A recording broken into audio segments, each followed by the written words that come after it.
बिस्मिल्लाहिर्रहमानिर्रहीम। मैं हूं मोहम्मद इरफान और आप देख रहे हैं ब्राइट स्पार्क्स एकेडमी 699। ये जनरल रियाजी का आर्ट्स ग्रुप का पेपर है जो बहावलपुर बोर्ड ने 2023 में लिया था। दूसरे ग्रुप का पेपर है क्लास नाम का, यानी बहावलपुर बोर्ड की तरफ से क्लास नाम का जनरल रियाजी का जो दूसरे ग्रुप में पेपर लिया गया था वो पेपर मेरे पास है। ये मैं आपके लिए सॉल्व कर रहा हूँ। सवालिया पर्चा है मारूरी तर्ज का। कुल नंबर इसके 15 होते हैं। वक्त आपको 20 मिनट दिया जाता है, यानी यह पेपर आपने 20 मिनट में हल करना होता है। 15 नंबर इसके होते हैं। तो इसमें कुछ हिदायत होती हैं। हर सवाल के 4 मुमकिन जवाब ए, बी, सी और डी दिए गए हैं। जवाबी कापी पर हर सवाल के सामने दिए गए दायरों में से दुरुस्त जवाब के मुताबिक मुतल्लिका दायरों को मार्कर या पेन से बांध दीजिए। एक से ज़्यादा दायरों को पुर करने या काट कर पुर करने की सूरत में मज़कूरा जवाब गलत साबित होगा।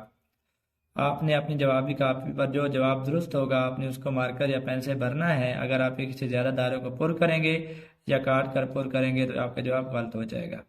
तो चलते हैं सवालात की तरफ। पहला सवाल है ए निस्बत बी तनासब सी निस्बत डी की तनासब में ए और डी को कहते हैं। तो ए और डी जहाँ पे तरफैन कहलाते हैं, ए ऑप्शन दुरुस्त है। बी और सी वस्तैन है, ए और डी यहाँ पे तरफैन यानी साइडों वाले जो होते हैं वो तरफैन कहलाते हैं। दूसरा सवाल है 7/20% की शक्ल में है 35%, 35, 20 या 25%। 7/20 को फीसद की शक्ल में चेंज करना है तो 7/20 को 100 से ज़रब देंगे। 20 100 पे 5 बार जाएगा, 7 × 5 35। तो 7/20% की शक्ल में 35% आएगा। ए ऑप्शन दुरुस्त है। तीसरा सवाल है मसनूई ज़राए से काश्त की गई फसल पर उशर की कटौती की शरह है। जो फसल मसनूई ज़राए से काश्त की जाती है उस पर उशर बताना है। उसकी शरह कितनी होती है? 10% होती है, 5% होती है, 2.5% होती है या 25% होती है। तो मसनूई ज़राए से काश्त की गई फसल पर उशर की कटौती की शरह 5% होती है। जो कुदरती ज़राए से फसल काश्त की जाती है उस पर उशर की कटौती की शरह 10% होती है। मसनूई ज़राए से काश्त की गई फसल पर उशर की कटौती की शरह 5% होती है। बी ऑप्शन आएगा। चौथा सवाल है नफ़ा हासिल किया जाता है अगर कीमत खरीद बराबर हो कीमत फ़रोख्त के, कीमत फ़रोख्त कम हो कीमत खरीद से, कीमत फ़रोख्त ज़्यादा हो या बड़ी हो कीमत खरीद से, इनमें से कोई नहीं। तो नफ़ा उस वक़्त होता है जब कीमत फ़रोख्त कीमत खरीद से ज़्यादा हो, यानी कीमत फ़रोख्त बड़ी हो कीमत खरीद से, तो नफ़ा हासिल होता है। पांचवा सवाल है बैंक में लगाई गई मशीन जो नकद रकम गाहक को अदा करती है कहलाती है। वो मशीन जो बैंक में लगाई जाए जो गाहक को नकद रकम अदा करती है उसे कंप्यूटर कहते हैं, स्कैनर कहते हैं, कार्ड रीडर कहते हैं या एटीएम कहते हैं। तो जो मशीन बैंक में लगाई जाती है और नकद रकम गाहक को अदा करती है उसे एटीएम कहते हैं। डी ऑप्शन दुरुस्त है। छठा सवाल है ड्यूटीज मोटर व्हीकल टैक्स की शक्ल में टैक्स को कहते हैं। जो ड्यूटीज ली जाती हैं या मोटर व्हीकल टैक्स होता है, गाड़ियों की शक्ल में टैक्स होता है, उसे बिल वास्ता टैक्स कहते हैं, बराह रास्त टैक्स कहते हैं, जायदाद टैक्स कहते हैं या इनकम टैक्स कहते हैं। ड्यूटीज या मोटर व्हीकल टैक्स की शक्ल में टैक्स को बिल वास्ता टैक्स कहते हैं। ए ऑप्शन दुरुस्त है। सातवां सवाल है 2 + 3 के जदर, फिर उसका जदर है एक जदर नहीं है क्योंकि 2 + 3 के जदर है एक नातिक अदद, गैर नातिक अदद, सही अदद, जदर। तो यहाँ पे जो जदर के अंदर जो बाहर वाले जदर के अंदर जो रकम लिखी हुई है 2 + 3 के जदर, ये एक गैर नातिक अदद है जिसकी वजह से 2 + 3 के जदर सारे का जदर एक जदर नहीं है। तो इसका बी ऑप्शन दुरुस्त है कि 2 + 3 का जदर एक गैर नातिक अदद है। आठवां सवाल है 7 का तीसरे जदर, इसको क्या कहते हैं? 7 के तीसरे जदर में 7 जो है मजदूर है, 3 इसका इंडेक्स है। लेकिन हमारे से ना 7 के बारे में कुछ पूछा गया है ना 3 के बारे में, इस रकम के बारे में पूछा गया है कि ये क्या है, मजदूर है, जदर है, नातिक अदद है या सही अदद है। तो ये जदर है। बी ऑप्शन दुरुस्त है। नवा सवाल है an बराबर है n/3 की तीसरी रकम क्या है? यह आपको एक मवाद दिया गया है n/3, तो इसकी तीसरी रकम बतानी है। तो तीसरी रकम निकालने के लिए n की जगह 3 दर्ज कर देंगे। 3 + 3 बराबर है 6। तो इसका दुरुस्त ऑप्शन सी आएगा। an बराबर है n/3 की तीसरी रकम 6 आएगी। 10वां सवाल है -3 और -12 के दरमियान ज़रबी औसत क्या है? -3 और -12 का ज़रबी औसत बताना है।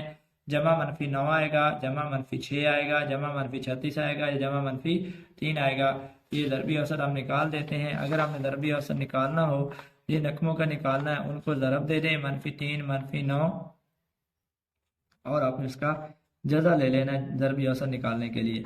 तो ये आ जाएगा जमा माइनस 9 × 3 36 होता है, 36 का जदर और 36 का जदर 6 होता है, जमा माइनस 6। ये ऑप्शन दुरुस्त है कि -3 और -9 का जो ज़रबी औसत आएगा वो +-6 आएगा। बी ऑप्शन दुरुस्त है। 11वां सवाल है, अगर r बराबर है 4 5 5 4 5 6 6 4 हो तो r की डोमेन अब आपने यहाँ पे बतानी है। 4 व 6 आएगी, 4 व 5 आएगी, 4 5 6 आएगी या 5 6 आएगी। अगर हमें कोई राब्ता दिया गया हो तो उसकी डोमेन जो है वो तमाम मुतरतब जोड़ों के पहले अरकान का सेट होता है। जितने जोड़े दिए गए होते हैं उनके पहले अरकान का सेट डोमेन कहलाता है।